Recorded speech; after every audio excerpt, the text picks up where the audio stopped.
Let me close with one last story. I told you about wanting to have a boy for my first child, and I had a daughter. And then I told you I made her my ball player. And so she played for me. I was her coach until her 8th grade year. And then when she went into high school, I had to graduate her on to high school coaches.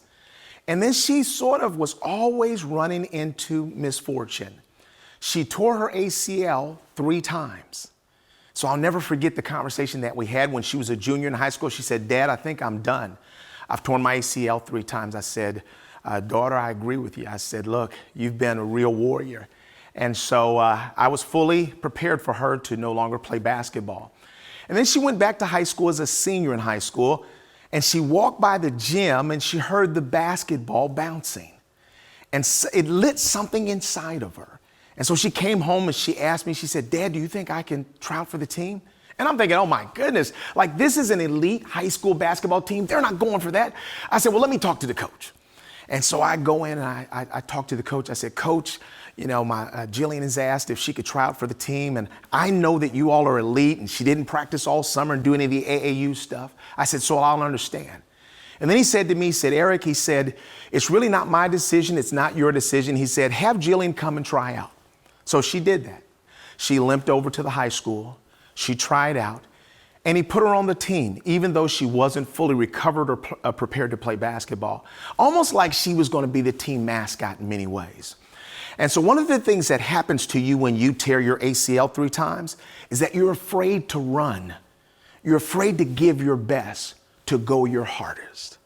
And so I was there on a Sunday night. I'll never forget it. I was there. I always came to practice and help do some of the coaching. But I looked at Jillian and I saw a look in her face that I hadn't seen in a long while.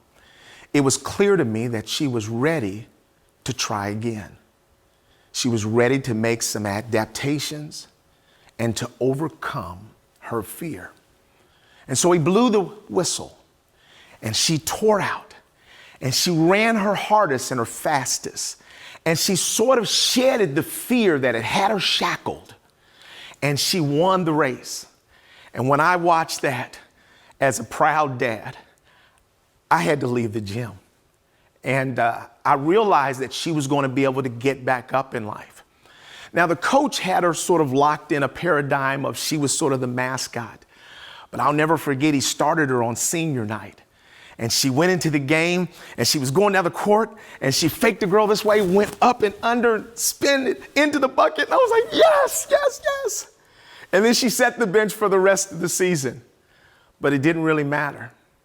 What she said to me was, "Dad, I was so glad that I finished that race as a senior." She adapted, she overcame, and now today she rocks on with her MBA. And so that's what I want to leave you with, is make sure that you think about these things as we go into the new year. We've got the vaccine, it's here.